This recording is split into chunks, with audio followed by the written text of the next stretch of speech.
So there's a report that came out today, a 156 nation survey. It's called the World's Happiness Report from the United Nations Sustainable Development Solutions Network. It's the second of its kind, released by a coalition of researchers, including John F. Hellawell of the University of British Columbia and Canadian Institute for Advanced Research, the London School of Economics, Richard Layard, and Jeffrey D. Sachs, director of Columbia University's Earth Institute. And the team drew upon a couple different things here. First, the Gallup World Poll data from the past 3 years, and they took into account other factors like GDP per capita, life expectancy, freedom to make life choices, level of corruption, and feeling of positive and negative emotions. So what they do is try to create an all-encompassing criteria that can really try to determine who the happiest people in the world are. Very interesting study. In fact, my interest was piqued right from the beginning. So are you ready for the top people on the list? Denmark, Norway, Switzerland, the Netherlands, Sweden, Canada, and Finland.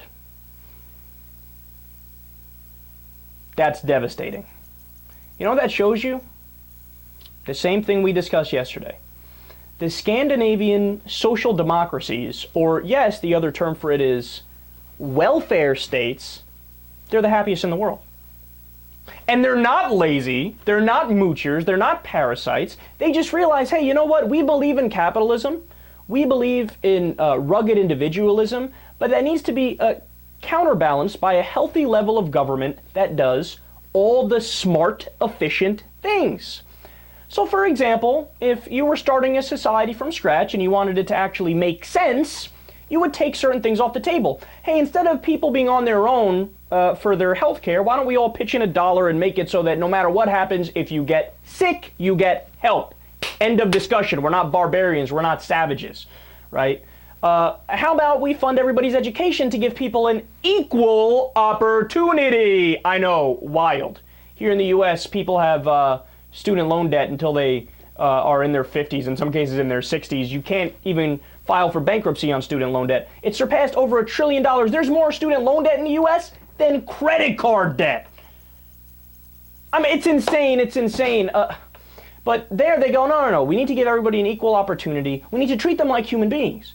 So you get over a month's paid vacation by law, because guess what? We don't want your whole life to be selling out to the corporate machine, and your whole life is you're a spoke in a wheel. You're like a hamster running on the wheel. Like, all right, when am I going to get the thing I want? When am I going to get the thing I want? I'm just chasing it. I never got it. Fuck, I died.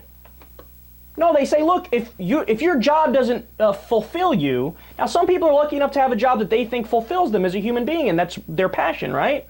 But most people probably don't have that. So with that being the case and the facts of reality, you should have enough time to, in your leisure time, find your passions in life and be happy. And whether that's just spending time with your family or picking up a hobby or writing books or reading or watching TV, I don't give a fuck what it is, you deserve it because you're a human being. Now, when you ask these guys, why are you so happy? They say, why should I be sad? We have our basic needs met.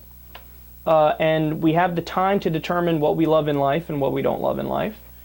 And it's just a good place to live. It's just nice. To which I say, that's the least surprising thing ever. And the fact that the United States doesn't hop on board with that system of government, which fosters those feelings, is beyond me. And by the way, the United States, we ranked number 17. It's not horrible, and we are, a first world country. We have plenty of modern amenities and relatively high GDP per capita.